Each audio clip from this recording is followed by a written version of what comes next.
নমস্কার। অবসরের কথাবাসরের চতুর্থ দিনের বৈঠকিতে আপনাদের সবাইকে জানাই সাদর সম্ভাষণ। সবেমাত্র আমাদের পয়লা বৈশাখ পার হয়েছে। এটি একটি আমাদের কাছে এখন উৎসব এই পর্যায়ে দাঁড়িয়েছে। পয়লা বৈশাখে পারস্পরিক একটা কুশল বিনিময়, শুভেচ্ছা বিনিময়, খাওয়া দাওয়া তো আছেই এবং নিমন্ত্রণ, কাউকে আপ্যায়ন করে আনা বা একসঙ্গে কোথাও গিয়ে খাওয়া। এই যে একটা আমাদের বিনিময়, কথা বিনিময়, শুভেচ্ছা বিনিময়, এখানে একটা জিনিস এবার বিশেষ করে লক্ষ্য করার, আমি তো আছি বাংলার থেকে অনেক দূরে দক্ষিণের একটি শহরে। এখান থেকে যখন আমি আমার বাংলার তথা অন্যান্য প্রদেশে যেখানে আমার পরিচিতিরা, আমার আত্মীয় বন্ধু স্বজন, সব পরিচিত মানুষেরা ছড়িয়ে ছিটিয়ে আছেন, সেখানে যখন আমি তাদের সাথে কথা বলি, শুভেচ্ছা বিনিময় করি, কিংবা তারা যখন আমাকে এই নববর্ষের শুভেচ্ছা, শ্রদ্ধা, ভালোবাসা ইত্যাদি বিনিময় করেন, তখন এই কথা প্রসঙ্গেই অবধারিতভাবেই একটি কথা চলে আসছে। উফ, কি গরম, ভীষণ গরম। এবার এই ভীষণ গরম, দারুণ দগ্ধ দিন, গরমটা দিন দিন বাড়ছে, লু বইছে, কি কষ্ট। এটি সবাই এই অভিযোগ, অনুযোগ, সবাই এটাই বলছেন, এই গরমে কি করা, এত গরম বাড়ছে, গরম বেড়েই চলেছে। ওই আমার মনে পড়ে সেখানে রামপ্রসাদী একটি গান, দোষ কারে দিব গো মা, আমি সখাত সলিলে ডুবে মরি শ্যামা। আসছি সেই প্রসঙ্গে। তার আগে যেহেতু এটা আমাদের কথাবাসর, এই বৈঠকি আড্ডা, তো একটা গল্প দিয়ে বরং শুরু করি। একটা গল্প দিলে এই মনে হয় এই কাঠিন্য, এই গরমের তাপটা একটু কম হবে। যদিও যেখানে আমি রয়েছি এটা চির বসন্তের দেশ, কিন্তু এখানেও অনেক দিন বৃষ্টি নেই। একটা জলকষ্ট দেখা দিয়েছে, মানুষ ভয় পাচ্ছে এ জায়গাও না আবার কি জানি সেই দক্ষিণ আফ্রিকার কেপটাউনের মতন হয়ে যাবে না তো। এই দিকেই বোধহয় এগোচ্ছে এই রাজ্যটি, এমন একটা ভয়। এবং সেখানেও আমার সেই একই কথা মনে হয় তাদের উদ্দেশ্যে। যখনই এমন কথা শুনি, আমার মনে মনে সেই কথাটি, রামপ্রসাদী ওই গানটি আমার মনে উঠে আসে। দোষ কারে দিব গো মা, আমি সখাত সলিলে ডুবে মরি শ্যামা। সখাত সলিলে। যাই হোক, বলছি, এই কথা আরম্ভ করি। অনেক কঠিন কথা হলো, গরমের কথা হলো, উষ্ণ কথা হলো, একটা গল্প দিয়ে বরং শুরু করি। গল্প শুনতে সবারই ভালো লাগে। অনেককাল আগের একটা গল্প বলি। পূর্ব দিকের এক রাজার রাজ্যে হরিণের দল চড়ে বেড়াত। রাজা খুব ভালো মানুষ, তিনি কোনো রকম হিংসে করেন না। তবে বাইরে থেকে কেউ কেউ মাঝে মাঝে এসে সেখানে মৃগয়া করত। হরিণের দল রাজাকে বলল, মহারাজ, আমাদের বিপদ দূর করতে হবে।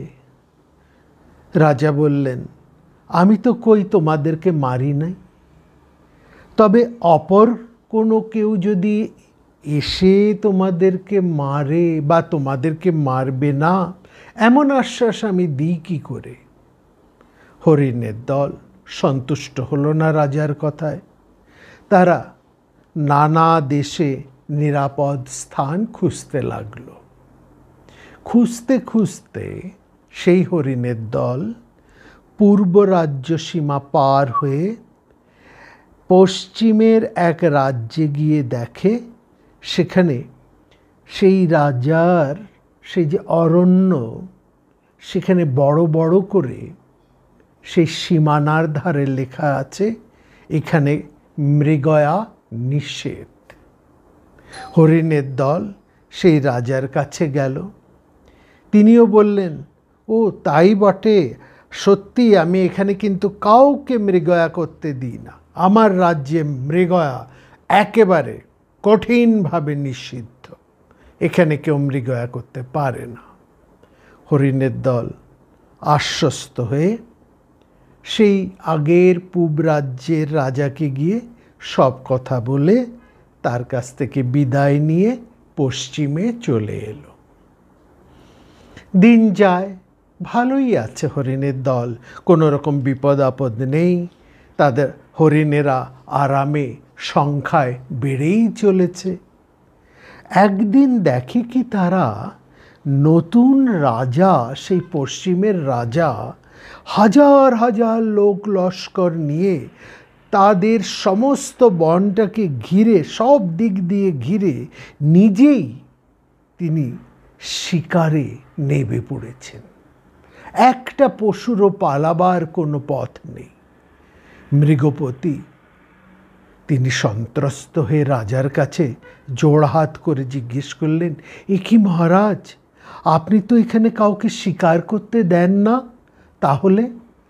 রাজা বললেন, অন্য কাউকে দিই না বটে, কিন্তু নিজের ইচ্ছে হলে আমি মাঝে মধ্যে শিকার করি। মৃগপতি বলল, আর কেউ শিকার করলে তারা দু একটা মাত্র করত, কিন্তু এমন করে সর্বঘাত তো হতো না। আপনি যে আমাদের নিঃশেষ করে চলেছেন, এখন কে আমাদের বাঁচাবে? কত্রাতা ন ভবিষ্যতি। হরিণের মতো আমরাও একদিন যে রাজার রাজত্বে ছিলাম তার নাম ধর্ম। আমরা ধর্মরাজের রাজত্বে ছিলাম। তিনি কোনোদিন আমাদেরকে প্রাণে মারেননি, নাশ করেননি। তবে অন্যদের অন্য ধরনের মার থেকে সবসময় তিনি আমাদেরকে হয়তো রক্ষাও করতে পারেননি। সেখানে বাইরের আততায়ীর প্রবেশ ঘটেছে, তারা কখনো সখনো হত্যা লীলাও চালিয়েছে। আবার কখন যেন কিসের প্রভাবে সেই বাইরের আততায়ীরা এদেশেরই অধিবাসী হয়ে গেছে, এদেশেরকেই তারা আপন করে নিয়েছে। এমন সময় সে এক নতুন দেশের খবর এলো। সেখানের এক নতুন রাজা, তার নাম বিজ্ঞান।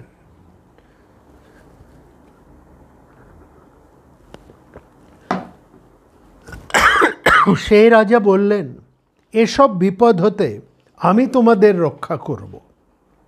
তিনি করলেনও তাই।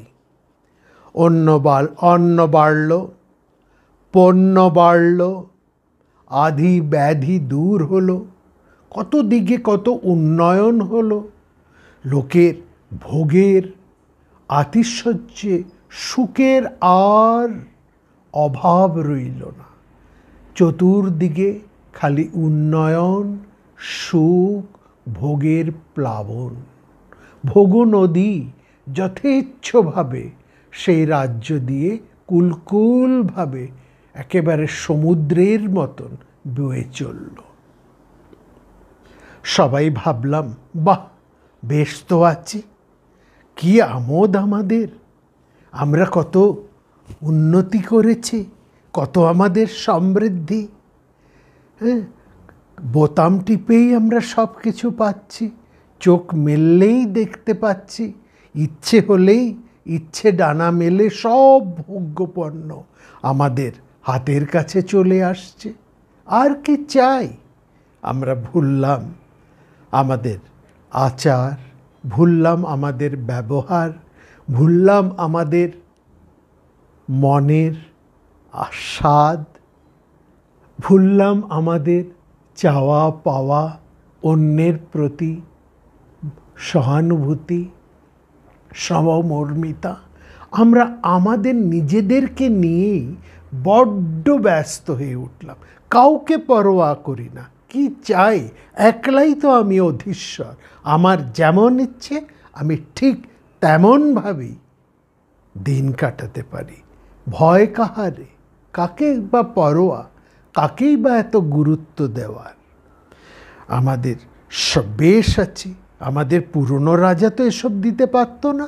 অতএব পুরনো রাজার যা কিছু শেখানো মন্ত্র সব আমরা ভুলে গেলাম। ধর্মকে ছেড়ে আমরা বিজ্ঞানের রাজ্যে গিয়ে ঘর বাড়ি বেঁধে আশ্রয় নিলাম। চতুর্দিকে উন্নয়ন, উন্নতি, সুখ, সম্ভোগ। কিন্তু হায়, হঠাৎ একই দেখি সেই যে নতুন রাজা বিজ্ঞানেশ্বর, বিজ্ঞান প্রভু, তিনি হঠাৎ একদিন আকাশে উঠে ভয়ঙ্করভাবে মৃত্যুকে বর্ষণ আর বিকীর্ণ করে চলেছেন। তাকে জিজ্ঞেস করলাম, এ কি দারুণ লীলা! এত আশ্বাস দিয়ে একই ব্যবহার। তিনি বললেন, আমি তো মিথ্যে বলিনি। আমি কাউকে কি এখানে ঢুকতে দিয়েছি? অন্য কেউ কি তোমাদের মারতে পেরেছে? তবে হ্যাঁ, আজকে আমি নিজে মারছি। তখন ভাবলাম, আর কেউ মারলে তবু কতক মরলেও কতক বাঁচত। আর যখন তুমি প্রভু নিজে আমাদেরকে মারতে বসেছ, তাহলে তো আমাদের সমূলে বিনাশ। এখন কারই বা শরণে আমরা যাই?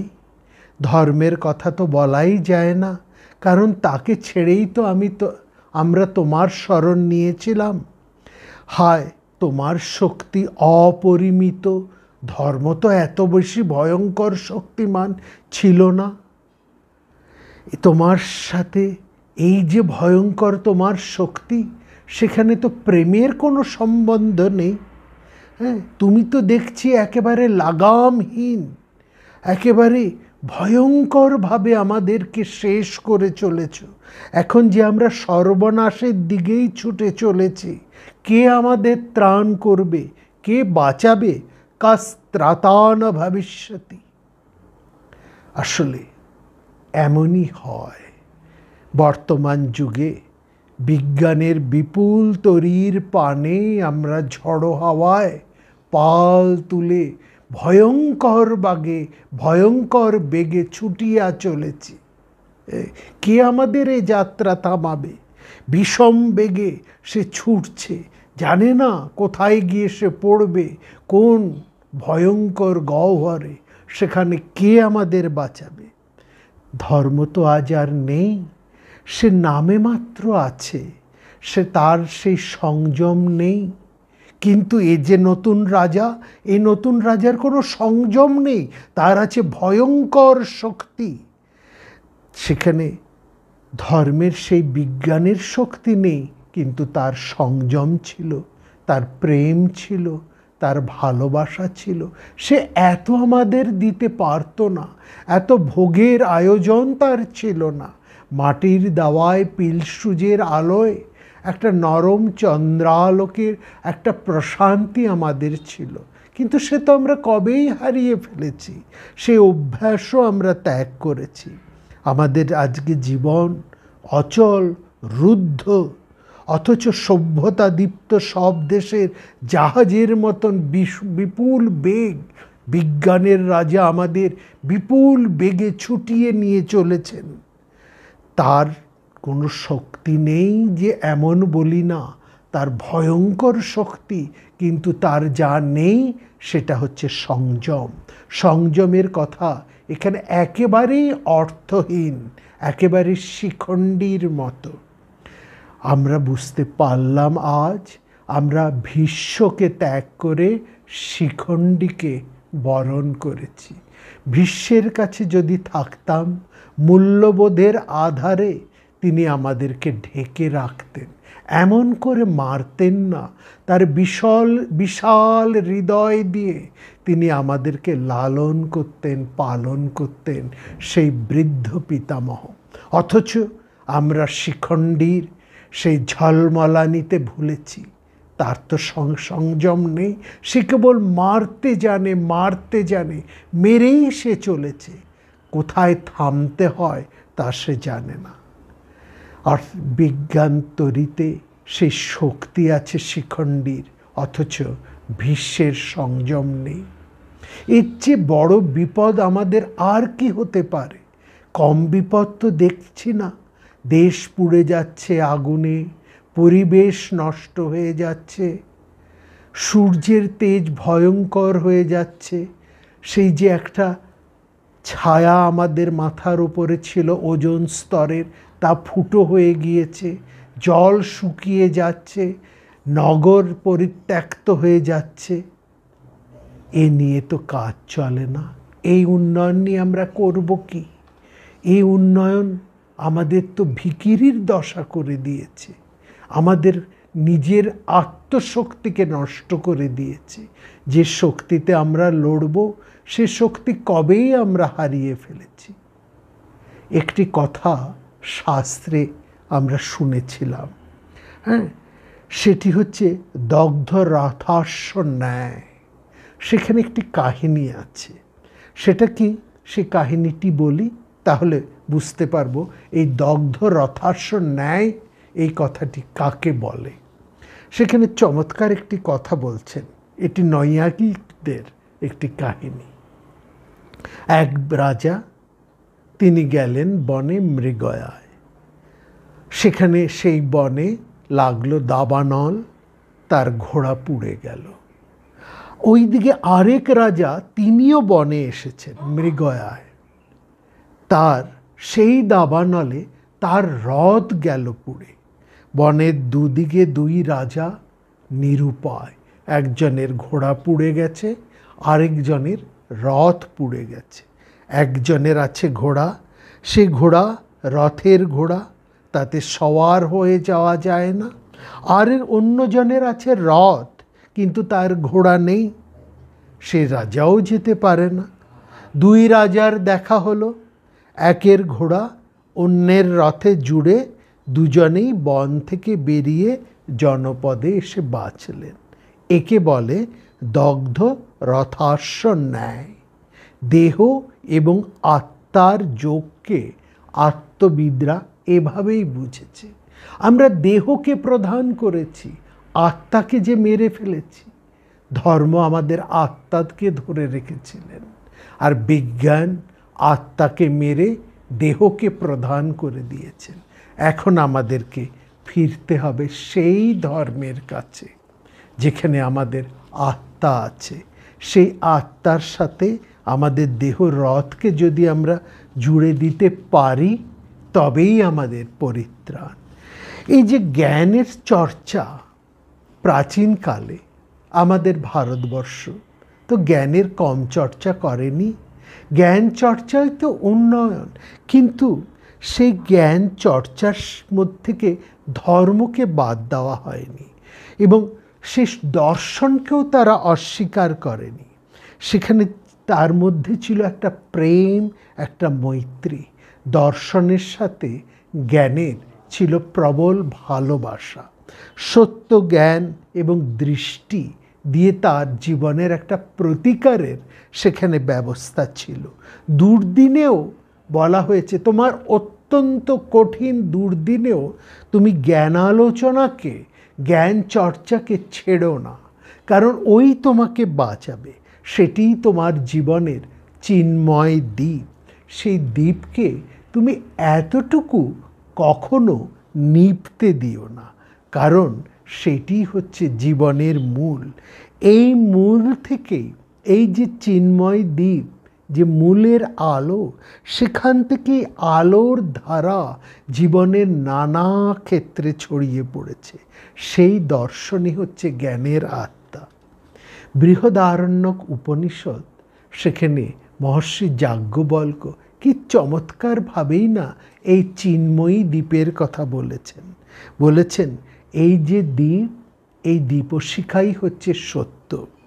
এই সত্যই হচ্ছে সর্বভূতের মধু, সত্যই হচ্ছে অমৃত, সত্যই হচ্ছে ব্রহ্ম, সত্যই হচ্ছে সর্বস্ব। এই সত্যকে তুমি ত্যাগ করো না। ইদং সত্যং সর্বেষাং ভূতানাং মধু, ইদং অমৃতং, ইদং ব্রহ্মং, ইদং সর্বং। এই মূল সত্যকে জানতে হবে।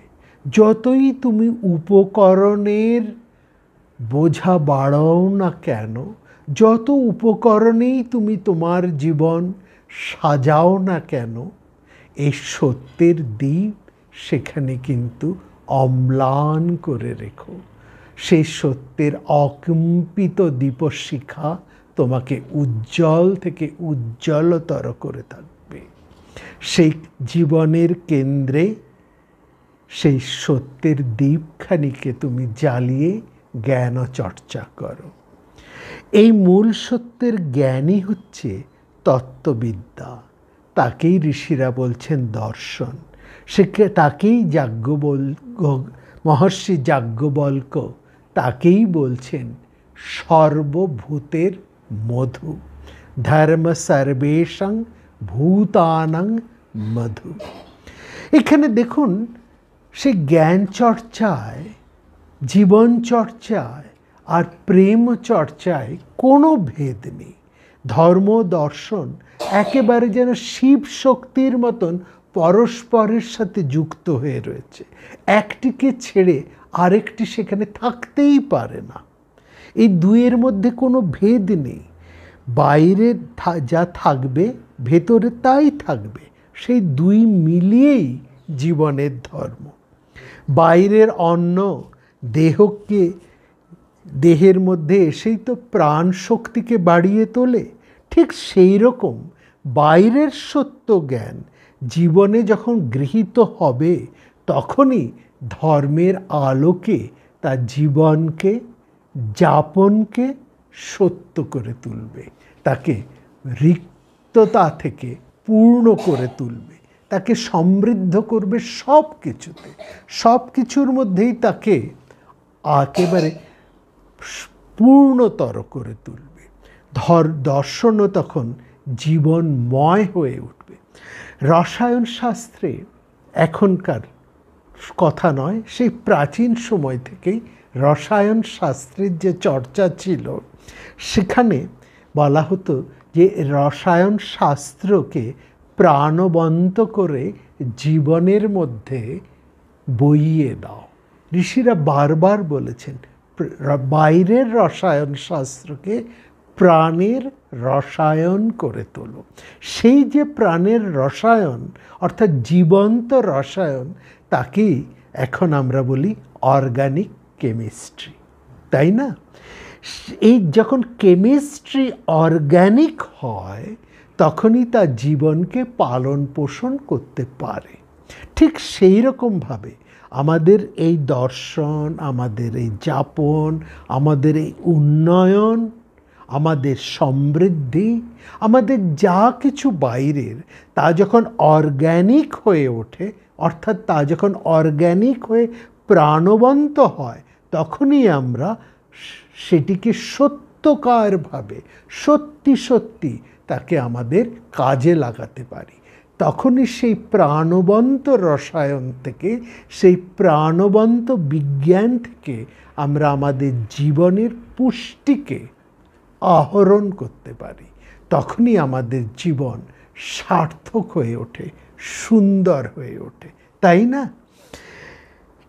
তার মানে যা কিছু বাইরের, তা যখন সত্যকারভাবে আমাদের কাজে লাগে, তা আমাদের জীবনের ক্ষেত্রে জীবন্ত হয়ে ওঠে, অর্গানিক হয়ে ওঠে, তখনই জীবনের সঙ্গে তার যথার্থ যোগ হয়। এই দেখুন, প্রাচীনকালে এই যে বিজ্ঞানের চর্চা কি কিছু কম ছিল? হ্যাঁ, সেখানে এই চর্চার সাথে এই জীবনের বিজ্ঞানের চর্চা, হ্যাঁ, যা কিছু মানুষকে সমৃদ্ধ করে, এই জ্ঞান, বিজ্ঞান, দর্শন, ন্যায়, যাবতীয় যা কিছু, তার সাথে একটা কাব্যিক সুষমা যেন যুক্ত হয়েছিল। অর্থাৎ একেবারে সেটার মধ্যে কোনো জীবনের যোগের সঙ্গে তার কোনো আলাদা ভাব ছিল না। ওটি ফিজিক্স, এটি কেমিস্ট্রি, এটি মহাকাশের বিজ্ঞান, এটা ম্যাথামেটিক্স, এটা অমুক, এটা তসুক, এমন শুষ্ক কোনো ব্যাপার নয়। যা কিছু ছিল সেই প্রাচীন যুগে, এখন যা আছে প্রাচীন যুগে তারও চর্চা ছিল, কিন্তু প্রত্যেকটি চর্চার সাথে ছিল একটা কাব্যিক সুষমা, যা ওই শুষ্ক চর্চাকে সুরভিত করে, রসালো করে, মানুষের প্রতিদিনের যাপনের সঙ্গে একীভূত করে প্রাণের পুষ্টিতে তাকে পরিণত করে দিয়েছিল। মানুষ তাকে আলাদা কিছু ভাবতে পারেনি, তার থেকে প্রাণের যোগ বাদ করে, আলাদা করে তার চিন্তা করেনি। দেখুন, কাব্যময় হয়েছিল তাদের বিজ্ঞানের চর্চা। অতীত ভারতবর্ষের যাবতীয় জ্ঞান বিজ্ঞানের চর্চার সাথে একটা কাব্যিক সুষমার বড় যোগাযোগ ছিল। এই যে কাব্যিক সুষমার যোগাযোগ, এইটি হচ্ছে প্রাণের যোগ। দুই একটি উদাহরণ দিই। যেমন ন্যায় দর্শন, সেটা কেবলমাত্র শুষ্ক তার্কিকতা নয়, অর্থাৎ পণ্ডিতে বসে টিকি নেড়ে, হাত পা নেড়ে শুষ্ক তর্ক করে একজন আরেকজনকে দমিত করে দেওয়ার এই চর্চা সেখানে ছিল না। একটা ছোট্ট গল্প বলি। হ্যাঁ, এই গল্পটি চুয়াচন্দনের মধ্যেও আপনারা পাবেন। সেই বিখ্যাত চুয়াচন্দন গল্প, তার মধ্যে আছে কাহিনী। তার থেকে একটু বলি। সেখানে নবদ্বীপের ঘাটে সেখানে চলছে বিভিন্ন পণ্ডিতদের ন্যায়ের তর্ক, ন্যায়ের সূক্ষ্মাতি সূক্ষ্ম তর্ক। সেকালের নবদ্বীপ আমাদের এই ভারত বাংলার এই পূবের অক্সফোর্ড কিংবা তার থেকেও বড়। সারা দেশের মানুষ সেখানে আসেন, দেশ বিদেশ সব জ্ঞানান্বেষীরা সেখানে এসে ভিড় করেন।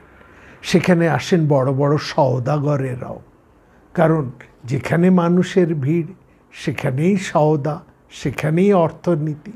কিন্তু কথা হচ্ছে, সেখানে জ্ঞান বিজ্ঞানের এক প্রখর চর্চা। সেখানে চর্চা হচ্ছে নব্য ন্যায়ের।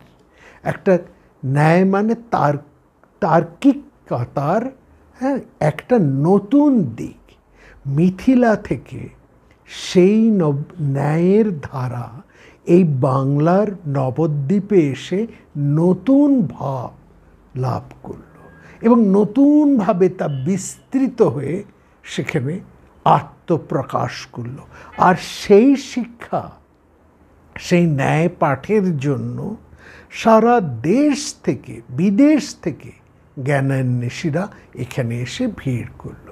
দেখা গেল সেই সুরধিনী গঙ্গার পাড়ে পাড়ে সমস্ত পণ্ডিতেরা বসে পরস্পর ন্যায়ের সূক্ষ্ম একেবারে তর্ক সেখানে দিয়েছে, চলেছে। সেই ন্যায় তর্কাকের মধ্যে হঠাৎ দেখা গেল এমন এক মানুষের আবির্ভাব ঘটল, যাকে দেখলেই চোখ ফেরানো দেয়। এমন সৌম্য, সুন্দর, প্রখর বুদ্ধিযুক্ত, আহা, চোখ দুটো কি গভীর, ভাবাপ্লুত। সেই অমীয় চেহারার এক অপূর্ব যুবক সেখানে হঠাৎ উপস্থিত। তিনি সব পণ্ডিতদেরকে একেবারে চূর্ণ করে নিজের মত প্রকাশ করে চলেছেন। সব পণ্ডিতরা তাকে কিন্তু একটু সমীহ করে। এত অল্প বয়স, কিন্তু কি তার যুক্তির প্রখর্য, কি তার বিচার শক্তি, কি তার সূক্ষ্ম তাত্ত্বিকতা, তাকে হেলায় অস্বীকার করা যায় না। স্বীকার করতে গিয়ে হার মানতে হয়, হার মেনেও তার কাছে সুখ।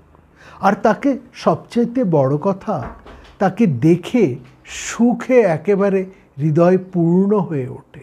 এমন এক অপূর্বতা তার মধ্যে, এমন যে অমিয় নিমাই বিশ্বম্ভর, সেই তার মহাতার্কিক, যিনি প্রাণ বাঁচান লোকের, তিনি সারা জগতের শুষ্কতাকে নাশ করার জন্য প্রেম বিতরণ করতে চলে এলেন। অর্থাৎ শুষ্ক ন্যায়ের ধারায় যোগ হলো প্রাণের ধারা, প্রেমের ধারা। প্রেমের কঠিন বন্ধনে তিনি আবদ্ধ করলেন সারা বিশ্ববাসীকে। সুরধ্বনি গঙ্গায়, যেখানে কুলে কুলে ন্যায়ের সূক্ষ্ম তার্কিক বিচার চলত, সেখানে তিনি বইয়ে দিলেন প্রেমের রসপ্লতি, ডুবিয়ে দিলেন নদিয়াকে ভালোবাসায়। এই যে ধারা, প্রেমের ধারা, তিনি শুষ্ক জ্ঞানকে যোগ করলেন প্রাণের সাথে। ন্যায় যুগ পেল তার নতুন স্রোত। ন্যায় আর শুষ্ক রইল না, ন্যায় মানুষের প্রেমে সঞ্জীবিত হয়ে নতুন রূপ ধারণ করল। সেখানে ন্যায়ের ক্ষেত্রে আমরা পেলাম মুক্তাবলী, পেলাম কুসুমাঞ্জলি। কত কবিত্ব সম্পদ, পরিমল, কল্পতরু, কল্পলতিকা, মনোরমা, কত নাম দিয়ে দার্শনিক কঠিন কাঠিন্য, দার্শনিক প্রখর সমস্ত তার্কিক বিচার, এই সব নামে তারা যা এক ঝলমল করে উঠলেন। যা ছিল নিষ্প্রাণ, যা ছিল কঠিন শুষ্ক, তাই প্রাণবন্ত হয়ে উঠল। গণিত শাস্ত্রকেও কবিত্বের সাথে যুক্ত করে দেওয়া হলো। কোন দেশে গণিত তন্ত্রের নাম লীলাবতী, কিন্তু এদেশের গণিত শাস্ত্রের নাম লীলাবতী। ভাবা যায়, দার্শনিক যারা ছিলেন কঠিন নৈয়ায়িক, যারা কঠিন সূক্ষ্ম বিচারে নিজেদেরকে ব্যাপৃত করে রাখতেন, অদ্বৈত সিদ্ধির মধ্যে সমস্ত জগৎকে মিথ্যা প্রপঞ্চ মায়া বলে যারা উড়িয়ে দিতে চাইলেন, তারা কোন পরশে বড় প্রেমিক হয়ে উঠলেন। এই যে অমিয় নিমাইয়ের কথা বললাম, মহাপ্রভু, তিনি তো নৈয়ায়িকই ছিলেন। আর মধুসূদন সরস্বতী, যার কথা আরেকটি পর্বে আমরা বলেছি, তিনিও তো সর্বদর্শন এবং সর্ববিদ্যার পরিপূর্ণ বিগ্রহ। তিনি নির্বিশেষ তৎশব্দ প্রতিপাদ্য ব্রহ্মকে নিয়ে তার যে জ্ঞানের অপরিমেয় ঐশ্বর্যের পরিচয় দিয়েছেন, তাতে সমগ্র বিশ্ব বিস্মিত। এবং শেষকালে কি ঘটল? তার মধ্যেও ভাবের কুসুম কলিকা ফুটে উঠল। ধীরে ধীরে তার সমস্ত দার্শনিকতা রূপ নিল এক ভক্তির মাধুর্যে। তার রচিত গ্রন্থের যেমন অতুল গভীরতা, তেমনি তার সংখ্যাও সহস্র। তার অদ্বৈত সিদ্ধি, সিদ্ধান্ত বিন্দু, প্রস্থান ভেদ, সমস্ত দার্শনিক গ্রন্থ জ্ঞানীদের চিরবন্দনীয়, তিনি চিরনমস্য, সমস্ত বেদান্তীদের তিনি শিরভূষণ। সেই ব্রহ্মানন্দী পুরুষ শেষকালে তিনি কি বললেন? প্রেমের ভাবে ডুবে বললেন, একদিন আমরা ছিলাম অদ্বৈত পথের পথিকদের আরাধ্য, সানন্দ সিংহাসনে বসে বসে দীক্ষা পূজা পেয়েছি, কিন্তু আজ এ আমার কি হলো? গোপবধূ প্রণয় রসিক প্রেম লীলাময়, চতুরের প্রেমের একই লীলা। শেষকালে কিনা তারই চরণে এসে বাধা পড়তে হলো। অদ্বৈত বিধি পথিকৈরূপাস্য সানন্দ সিংহাসন লব্ধ দীক্ষা, হঠেন কেনাপি বয়ং শঠেন দাসীকৃতা গোপবধূ বিটেন। সমস্ত দার্শনিক তত্ত্ব এদেশে শুষ্ক গদ্যে লেখা নাই, তা প্রচারিত হয়েছে কবিতায়, তার রূপ পেয়েছে গানে, ছন্দের লালিত্যে, সুরের গভীরতায়। দার্শনিকতায় আর সঙ্গীতে তো কোনো বিরোধ দেশে নেই। বাউলেরা যেসব গভীর তত্ত্ব প্রকাশ করেন তাদের গানে পৃথিবীর আর কোন ভাষায় তার পরিচয় পাওয়া যায় বলুন তো? কোনো দেশেই তা পাওয়া অসম্ভব। এই যে এদেশের জ্ঞান, বিজ্ঞান, কাব্য, সঙ্গীত পরস্পরকে আশ্রয় করে সুরধ্বনির মতন বয়ে চলেছে। ধর্মে ও জ্ঞানে এদেশে বিরোধ ঘটেনি, এই দুয়ের মধ্যে সেখানে রয়েছে এক মহামিলন। কিন্তু যেদিন আমরা জীবন থেকে ওই ভাবের ধর্মকে, আমাদের সত্যকার যাপনকে, আমাদের সত্যকার মূল্যবোধকে ত্যাগ করলাম, সেদিন কিন্তু আমরা ওই যে রামপ্রসাদের মতনই বলছি, দোষ কারে দিব গো মা, আমি সখাত সলিলে ডুবে মরি শ্যামা। আজ গরমে জ্বলছি, কাল জল না পেয়ে গলা শুকিয়ে মরব, এত উন্নয়ন আমাদের সইবে কি? এ তো কবির নিজের দুঃখ দুর্গতির কথা নয়, এই গানের মধ্যে দিয়ে সে কোন কালে এই শাক্ত কবি জগতের সব দুর্গতির মূল কথাটি বলে গেছেন। মানুষের দুর্গতির 3 পোয়াই তার সখ্যাত সলিলে ডুবে মরা। এই দুর্গতি দূর করতেই তার যত দুর্যুদ্ধ বিগ্রহ, তাতে কি দুর্গতি কমে? সারা পৃথিবী জুড়ে এখানে যুদ্ধ, ওখানে যুদ্ধ, এখানে জাতি দাঙ্গা, ওখানে ভাষা দাঙ্গা, এখানে উচ্চ নীচ বর্ণের দাঙ্গা, এখানে শোষণের দাঙ্গা। এত দাঙ্গা করে, এত রক্ত বইয়ে কি সুখ পাও? এ কথাটি মনে রেখো। সখাত সলিল, সবাইকেই যে একদিন ডুবে মরতে হবে। চিন্ময় সাধনা ছাড়া, প্রেম ছাড়া রক্ষা পাব না। সব দিনের মতনই আজকেও শেষ করব রবীন্দ্রনাথের একটি কবিতা দিয়ে।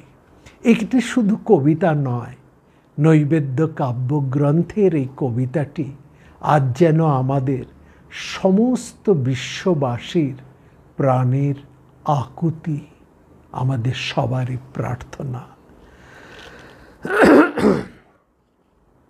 দীর্ঘকাল অনাবৃষ্টি, অতি দীর্ঘকাল, হে ইন্দ্র হৃদয়ে মম দিকচক্রবাল ভয়ঙ্কর শূন্য হেরি, নাই কোনোখানে সরস সজল রেখা, কেহ নাহি আনে নববারি বর্ষণের শ্যামল সংবাদ।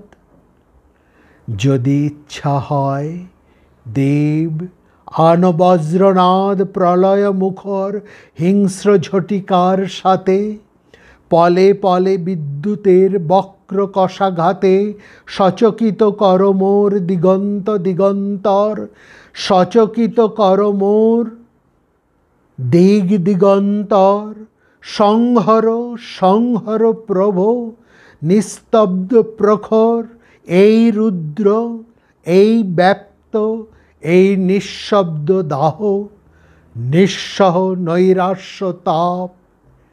চাহ নাথ চাহ, জননী যেমন চাহে, সজল নয়ানে পিতার ক্রোধের দিনে সন্তানের পানে।